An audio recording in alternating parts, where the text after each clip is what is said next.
Hi friends, welcome to my classes. నేను మీ దండు వెంకటరాములు. ఈ వీడియోలో మనం డిగ్రీ 6th సెమిస్టర్కి సంబంధించినటువంటి ఇంగ్లీష్ లెసన్, ఉస్మానియా యూనివర్సిటీకి సంబంధించినటువంటి లెసన్, ఫిలిం మేకింగ్ అనేటటువంటి లెసన్ ఎక్స్ప్లెయిన్ చేసుకుందాం.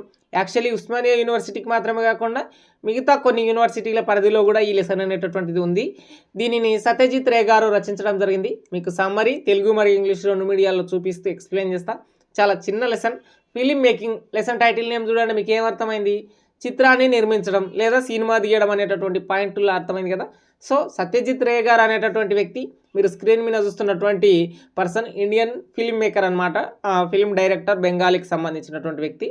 చాలా సంవత్సరాల క్రితం 1950-60 మధ్య కాలంలోనే గొప్ప గొప్ప చిత్రాలు తీసి ప్రపంచ ప్రఖ్యాతిగాంచినటువంటి వ్యక్తి, ఆస్కర్ అవార్డు విన్నర్కి సంబంధించినటువంటి వ్యక్తి సత్యజిత్ రే అని చెప్పుకోవచ్చు. అతనికి సంబంధించినటువంటి ఒక కాన్సెప్ట్ ఈ ఫిలిం మేకింగ్ అనేటటువంటిది ఒక పుస్తకం నుంచి తీసుకోవడం జరిగింది. అది ఏంటి, దాని థీమ్ ఏంటి, ద ప్రజెంట్ లెసన్ అనేటటువంటి ఫిలిం మేకింగ్ గురించి ఏమేమి ఉంది అనేటటువంటిది చూద్దాం. సో మనం మొదట అబౌట్ ది ఆథర్ చూసిన తర్వాత మిగతా థీమ్ అనేటటువంటిది ఎక్స్ప్లెయిన్ చేసుకుందాం. Satyajit Ray was an Indian film director, screen writer, author, lyricist, magazine editor and composer. అంటే సత్యజిత్ రే గారు స్క్రీన్ రైటర్గా, అట్లాగే రచయితగా మరియు దర్శకునిగా, అంటే ఫిల్మ్ డైరెక్టర్గా, పాటలు రాసేటటువంటి వ్యక్తిగా, లిరిసిస్ట్గా, అట్లాగే మ్యాగజైన్లు రాసేటటువంటి వ్యక్తిగా మరియు వాటిని కూర్పు చేసేటటువంటి కంపోజర్గా పనిచేసినటువంటి వ్యక్తి. ఈ వాజ్ బార్న్ ఆన్ May 2, 1921. ఇతను 1921 మే 2న జన్మించడం జరిగింది. మీరు గుర్తుపెట్టుకోవడానికి మే డే తర్వాత పుట్టిండని గుర్తుపెట్టుకోండి. సో ఈయన an intellectual and affluent family in Calcutta, India. ఇతను ఒక సంపన్న మరియు చదువుకున్న కుటుంబంలో పుట్టినటువంటి వ్యక్తి. Is first movie Pather Panchali in 1955 won several international awards and Ray as a world class director అనమాట. అంటే సత్యజిత్ రే గారి మొట్టమొదటి చిత్రం ఏంటి? పతేర్ పాంచాలి అనేటటువంటి సినిమా 1955 సంవత్సరంలో రావడం జరిగింది. అట్లాగే ఇతను దానికి సంబంధించి అనేక అవార్డ్స్ పొందడం జరిగింది. సో ఎస్ఎస్ రాజమౌళి అంటే మనకి ఏం గుర్తొస్తుంది? బాహుబలి 1, బాహుబలి 2 ఇట్లా గుర్తొస్తుంది కదా. సో పతేర్ పాంచాలి అనేటటువంటిది కూడా సత్యజిత్ రే గారి టైంలో ఒక గొప్ప చిత్రాన్ని నిర్మించినటువంటి వ్యక్తి. The present essay film making is an except from his book our films their films. అంటే మన చిత్రాలు వాళ్ళ చిత్రాలు అనేటటువంటి టైటిల్ కలిగినటువంటి అవర్ ఫిలిమ్స్ దేర్ ఫిలిమ్స్ అనేటటువంటి పుస్తకం నుంచి ద ప్రజెంట్ లెసన్ అయినటువంటి ఫిలిం మేకింగ్ని తీసుకోవడం జరిగింది. ఈ own the Oscar award in 1992 and ఈ డైడ్ ఆన్ April 23, 1992. అంటే ఇతను చనిపోయేటటువంటి లాస్ట్ ఇయర్లోనే, అంటే 1992లోనే ఆస్కార్ అవార్డును కూడా పొందడం జరిగింది. సో ఇక్కడ కీ కాన్సెప్ట్ ఏంటివి? పతేర్ పాంచాలి అనేటటువంటి మూవీని తీసినటువంటి పర్సన్ సత్యజిత్ రే గారు. మరియు ఈ లెసన్ అనేటటువంటి ఫిలిం మేకింగ్ అనేటటువంటి lesson our films their films అనేటటువంటి 1976కి సంబంధించినటువంటి 1976లో వచ్చినటువంటి పుస్తకం నుంచి తీసుకోవడం జరిగింది. సత్యజిత్ రే గారికి ఆస్కార్ అవార్డు కూడా రావడం జరిగింది అనమాట. సో ఇక్కడ సత్యజిత్ రేకి సంబంధించినటువంటి సినిమా రంగం మరియు అతనికి సంబంధించినటువంటి అంశాలు, అప్పటి కాలంలో బ్లాక్ అండ్ వైట్ సినిమాలు తీసిండు కదా, ఆ టైంలో అతను ఫేస్ చేసినటువంటి స్ట్రగుల్స్ కావచ్చు, వాటికి సంబంధించినటువంటి బెంగాలీకి సంబంధించినటువంటి, ఎందుకంటే ఇతను కలకత్తాలో పుట్టిండు కదా. సో బెంగాలీ ఫిలిం ఇండస్ట్రీలో ఇతను ఫేస్ చేసినటువంటి స్ట్రగుల్స్ కావచ్చు, కొత్తగా ఇతను ఇంట్రడ్యూస్ చేసినటువంటి అంశాలు, సినిమాల అంశాలు కావచ్చు, ఇవన్నీ ఈ లెసన్లో ఉండడం జరుగుతుంది అనమాట. సో మీకు మొదట థీమ్ చూపించి దాని తర్వాత సమ్మరీని ఎక్స్ప్లెయిన్ చేయడానికి ప్రయత్నం చేస్తాను. సో ఇక్కడ థీమ్ ఏంటి? Satyajit Ray film making styles ఈ లెసన్లో ఉండడం జరుగుతుంది అనమాట. అట్లాగే పతేర్ పాంచాలి అనేటటువంటి మూవీ ఉండడం జరుగుతుంది. బెంగాలీ ఫిలిం ఇండస్ట్రీకి సంబంధించినటువంటి స్ట్రగుల్స్ కావచ్చు, మరియు ఏదైతే ప్రొఫెషనల్ యాక్టర్స్ కావచ్చు, నాన్ ప్రొఫెషనల్ యాక్టర్స్కి సంబంధించినటువంటి కాన్సెప్ట్లు కావచ్చు, అట్లాగే సెట్ డిజైన్ వర్కర్స్ కావచ్చు, వివిధ అంశాలు, మ్యూజిక్ సంబంధించినటువంటి అంశాలు కావచ్చు, అట్లాగే ఏవైతే ఫిలిం స్టైల్కి సంబంధించినటువంటి కెమెరా అంశాలు కావచ్చు, ఇటువంటివన్నీ అవర్ ఫిలిమ్స్ దేర్ ఫిలిమ్స్ అనేటటువంటి పుస్తకంలో ఉండడం జరుగుతుందనమాట. ఇది 1976 సంవత్సరంలో రావడం జరిగింది ఈ పుస్తకం అనేటటువంటి. So the present essay film making is an except from his book our films their films in 1976. Satyajit Ray గారికి సంబంధించినటువంటి ఈ వ్యాసం అనేటటువంటిది అవర్ ఫిలిమ్స్ దేర్ ఫిలిమ్స్ అనేటటువంటి 1976 పుస్తకం నుంచి తీసుకోవడం జరిగిందనమాట. ఇది థీమ్. మీకు సమరీని ఎక్స్ప్లెయిన్ చేస్తూ ఈజీగా అర్థమయ్యే విధంగా ఎక్స్ప్లెయిన్ చేస్తాను. The journey of Satyajit Ray in cinema brings forward striking perspective on artistic integrity, the pragmatic challenges faced by artist. When he was asked in an interview about his transition from advertising to cinema, he started that both involve a degree of balancing artistic expression with commercial demands. అంటే ఒక గొప్ప సినిమాని తీయడానికి commercial ఎలిమెంట్స్ని ఎట్లా పెట్టాలి, ప్రొడ్యూసర్కి నష్టం కలగకుండా సినిమాని ఎట్లా ముందుకు తీసుకురావాలి. అప్పట్లో సినిమాలు అనేటటువంటి 100 రోజులు 1000 రోజులు ఇట్లా ఆడుతుండేవి కదా. సో ఆ అంశాలన్నింటినీ గుర్తించుకొని ఈ ఒక ఏమేమి ఛాలెంజెస్ని ఫేస్ చేసిండు, అంటే ఆర్టిస్టుల నుంచి ఏమేమి ఛాలెంజెస్లను ఫేస్ చేసిండు. అట్లాగే ఇతను అడ్వర్టైజింగ్ డిపార్ట్మెంట్ మొదట ఇప్పుడు ఏదైనా ఒక అడ్వర్టైజింగ్ సినిమాల్లో సినిమా వస్తున్నప్పుడు మధ్యలో వస్తాయి. ఆ అడ్వర్టైజింగ్ డిపార్ట్మెంట్లో పనిచేసి దాని తర్వాత సినిమా డిపార్ట్మెంట్కి రావడం జరిగింది. ఇతను ఒక బెంగాలీ అఫ్లియంట్ మంచి సంపన్న కుటుంబంలోనే పుట్టిండు కాబట్టి ఫిలింకి సంబంధించినటువంటి అంశాలను చదువుకున్నాడు. గొప్ప గొప్ప డిగ్రీలు కూడా చదువుకున్నటువంటి వ్యక్తి. సో ఇతను మొట్టమొదట అడ్వర్టైజింగ్ డిపార్ట్మెంట్లో నుంచి ట్రాన్సిషన్ అయ్యి సినిమా డిపార్ట్మెంట్లోకి రావడం జరిగింది. ఆ సినిమా డిపార్ట్మెంట్లోకి ఎందుకు వచ్చిండు, ఏంటి, దాని తర్వాత ఏమేమి టాపిక్లు ఉన్నాయనేటి మన సమ్మరీ అర్థం కావడానికి మీకు ఒక చిన్న కాన్సెప్ట్ చెప్తా. సో పతేర్ పాంచాలి అంటే బెంగాలీ భాషలో ఒక చిన్న రోడ్డు పాట అనేటటువంటి కాన్సెప్ట్. ఈ పతేర్ పాంచాలి అనేటటువంటి టైటిల్ కలిగినటువంటి పుస్తకాన్ని విభూతి భూషణ్ బందోపాధ్యాయ్ అనేటటువంటి నవలా రచయిత దీన్ని రాయడం జరిగింది. సో సత్యజిత్ రే ఈ పుస్తకాన్ని చదివి ఇన్స్పైర్ అయ్యి బాహుబలి 1, 2, KGF 1, 2 సినిమాలు ఎట్లా వచ్చినాయో అట్లాగే పతేర్ పాంచాలి అనేటటువంటి నవలను చదివి ఒక 3 సినిమాలు తీయడం జరిగింది. అవి చాలా ఇంటర్నేషనల్ అవార్డ్స్ మరియు ఎన్నో గుర్తింపులు తీసుకొచ్చిన విధంగా ఇప్పుడు బాహుబలి అంటే రాజమౌళికి ఎంత గుర్తింపునిచ్చిందో పతేర్ పాంచాలి అనేటటువంటి మూవీ కూడా సత్యజిత్ రేకు అంతే పాపులారిటీని ఇచ్చినటువంటి సినిమా అనమాట. సో మొట్టమొదటి భాగం పతేర్ పాంచాలి 1955లో రావడం జరిగింది. అది సక్సెస్ అయిన తర్వాత అపరాజితో అనేటటువంటి 2వ సినిమా రావడం జరిగింది. దాని తర్వాత అపూర్ సంసార్ అనేటటువంటి 1959లో 3వ సినిమా రావడం జరిగింది. అపూర్ ట్రిలాజీ ఏ సిరీస్ ఆఫ్ 3 ఫిలిమ్స్ అని చెప్పి చెప్పుకోవచ్చు. ఇక్కడ ఒక చిన్నపిల్లాడు కనిపిస్తున్నాడు కదా, ఇతనికి పేరేంటంటే అప్పు అనమాట. ఈ సినిమాలో అప్పు, ఈ సినిమా ఏంటి, స్టార్టింగ్ ఎట్లా స్టార్ట్ అవుతుంది, వాళ్ళ అక్క గురించి వెతుకుతూ ఒక గడ్డిలో వెతుకుతున్నట్లు ఒక కాన్సెప్ట్ స్టార్ట్ అయ్యి హ్యూమన్ ఎమోషన్స్ని కళ్ళకు కట్టినట్లు మనకు సత్యజిత్ రే గారు చూపిస్తారనమాట. అందులో మొదటి భాగం పతేర్ పాంచాలి అనేటటువంటి ఆ చిన్నపిల్లగాడి కథకు సంబంధించి, అతడు యువకుడు అయిన తర్వాత అపరాజితో అనేటటువంటి సినిమా, అతను పెద్దగా అయిన తర్వాత మధ్య వయసు వచ్చిన తర్వాత తను ఫేస్ చేసినటువంటి స్ట్రగుల్స్ అన్నీ అపూర్ సంసార్ అనేటటువంటి 3వ సినిమాలో రావడం జరిగింది. Satyajit Ray has adapted the story from the novel written by Bibhuti Bhushan Bandopadhyay in 1929 for those 3 films. So Pather Panchali అనేటటువంటి కాన్సెప్ట్ని చదివి ఇన్స్పైర్ అయ్యి సినిమాలు తీయాలని చెప్పి అడ్వర్టైజింగ్ డిపార్ట్మెంట్ నుంచి ఇతను అప్పటికి కొన్ని షార్ట్ ఫిలిమ్స్ అటువంటివి తీసిండు. ఎందుకంటే అతను పనిచేస్తున్నటువంటి డిపార్ట్మెంటే అడ్వర్టైజింగ్ డిపార్ట్మెంట్ కాబట్టి. దాని తర్వాత ఈ పతేర్ పాంచాలి అనేటటువంటి బిగ్ స్కేల్డ్ కలిగినటువంటి సినిమాని తీయడం జరిగింది. సో ఆ టైంలో అతను ఫేస్ చేసినటువంటి అంశాలు ఏమున్నాయి అనేటివి ప్లస్ ఈ లెసన్లో ఇంకా ఎక్కువగా చదువుకుందాం.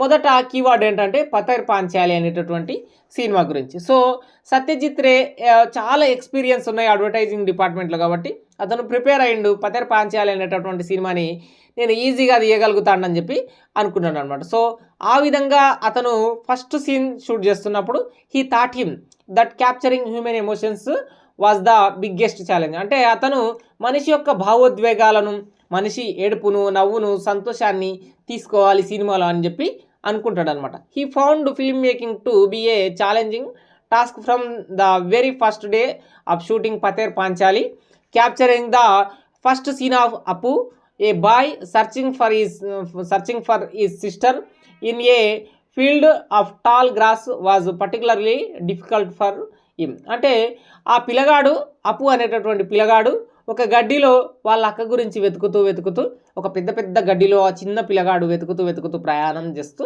ఉంటాడనమాట. ఇది 1955లో వచ్చినటువంటి పతేర్ పాంచాలి అనేటటువంటి మూవీ. ఇక్కడ ఏంటి కీవర్డ్ అంటే అప్పు అనేటటువంటి అబ్బాయి, ఎవరు, ఒక బెంగాలీ అబ్బాయి, అతను సెర్చ్ చేస్తున్నాడు వాళ్ళ అక్క గురించి అనేటటువంటి. ఈ చిత్రాన్ని చూడండి, ఇక్కడ ఎన్నో భావావేశాలు మనకు హ్యూమన్ ఎమోషన్స్ కనిపిస్తున్నాయి. అతను నవ్వుతున్నట్లు, సంతోషంలో ఎక్కువగా ఏదో అద్భుతాన్ని చూస్తున్నట్లు మనకు కనిపిస్తుంది కదా. ఈ రోజుల్లో ఉన్నటువంటి సినిమాలో కూడా ఇటువంటి చిత్రం కనిపించదు. ఎప్పుడో 1955 సంవత్సరంలోనే తీయడం జరిగిందనమాట సత్యజిత్ రే గారు. అట్లాగే బిగ్గెస్ట్ ఛాలెంజ్ ఏంటి? హ్యూమన్ ఎమోషన్స్ని క్యాప్చర్ చేయడం. సో మరొక కీవర్డ్ ఏంటంటే హ్యూమన్ ఎమోషన్స్. ఇప్పటి వరకు వచ్చినటువంటి సమ్మరీలో ఉండేటటువంటి కీవర్డ్స్ ఏంటంటే పతేర్ పాంచాలి, దీనిని విభూతి భూషణ్ బందోపాధ్యాయ్ గారు రాయడం జరిగింది. దాన్ని తీసుకొని 3 సినిమాలు చేయడం జరిగింది సత్యజిత్ రే గారు. అందులో transition from advertising department to cinema డిపార్ట్మెంట్కి సత్యజిత్ రే గారు మారడం జరిగింది. అతను ఫేస్ చేసినటువంటి ఛాలెంజెస్, అతను పతేర్ పాంచాలి అనేటటువంటి మొట్టమొదటి సినిమా తీస్తున్నప్పుడు హ్యూమన్ ఎమోషన్స్ని క్యాప్చర్ చేయడం. ఇక నెక్స్ట్ చూసినట్లయితే ఇప్పుడంటే డ్రోన్స్ ఉన్నాయి. ఒక సినిమా తీస్తున్నప్పుడు మనము పైనుంచి షాట్ విజువల్ పైనుంచి కావాలనుకున్నప్పుడు డ్రోన్ల నుంచి ఎగరేసి తీస్తుంటాం.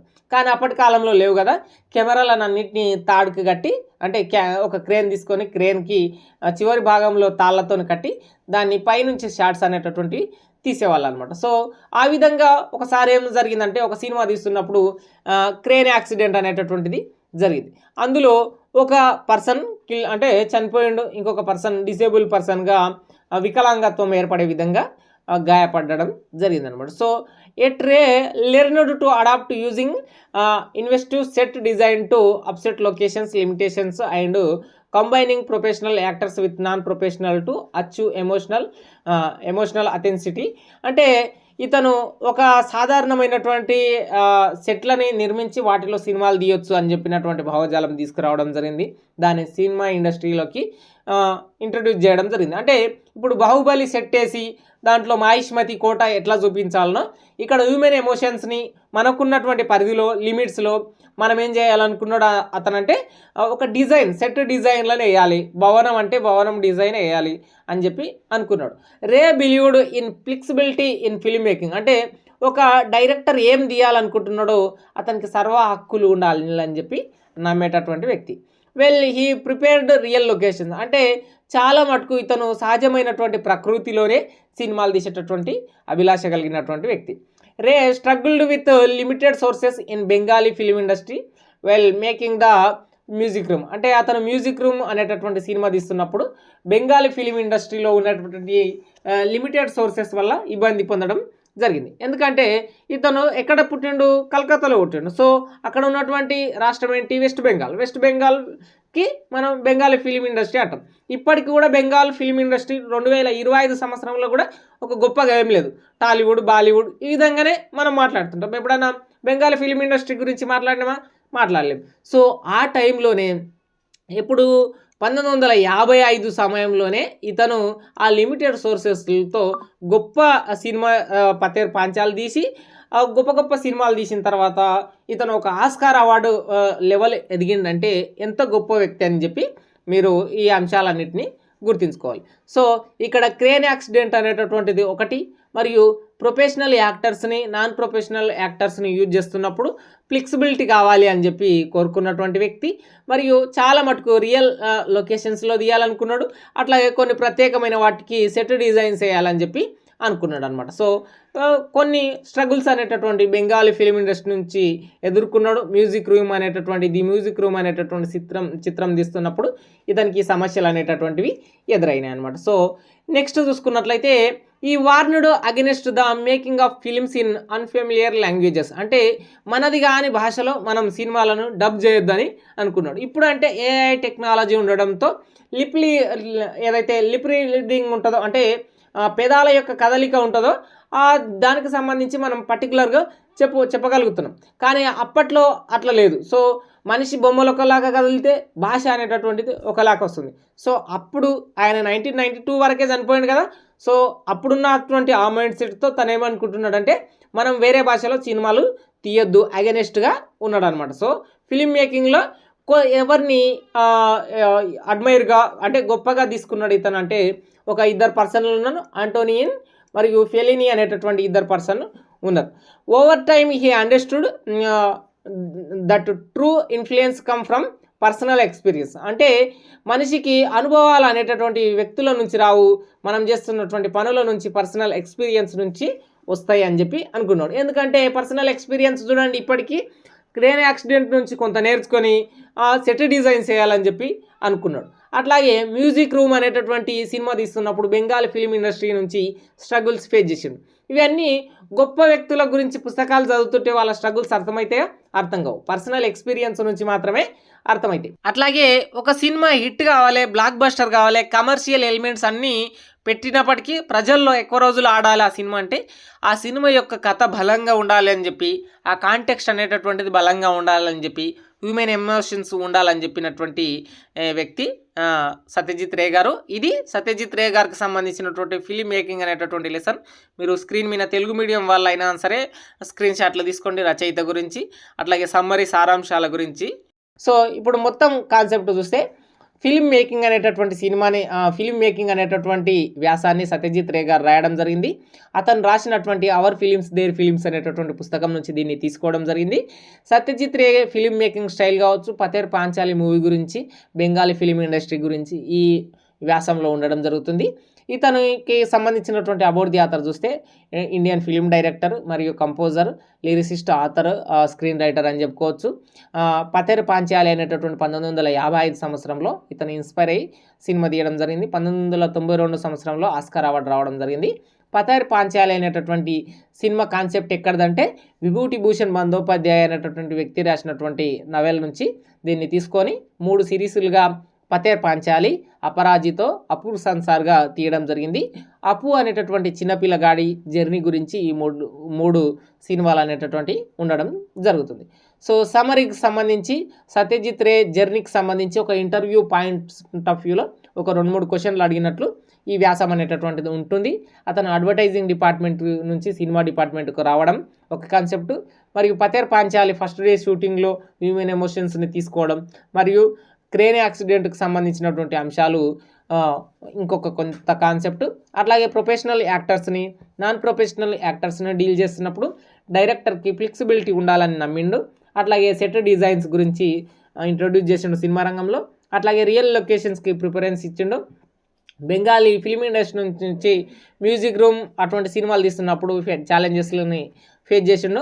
అట్లాగే ఆంటోనియన్ ఫెలిని అనేటటువంటి వాళ్ళ నుంచి ఇన్స్పైర్ అయినప్పటికీ పర్సనల్ ఎక్స్పీరియన్సే గొప్ప అని చెప్పి అనుకున్నాడు. He warned against the film making in unfamiliar languages అంటే ఇతర భాషల్లో మనం సినిమాలు తీయొద్దని చెప్పి నమ్మిండనమాట. పర్సనల్ ఎక్స్పీరియన్స్ ఫిలిం ఇండస్ట్రీకి సంబంధించినటువంటిది ఇది. ఈ వ్యాసానికి సంబంధించి సైనింగ్ అవుట్. నేను మీ దండు వెంకట్రాములు.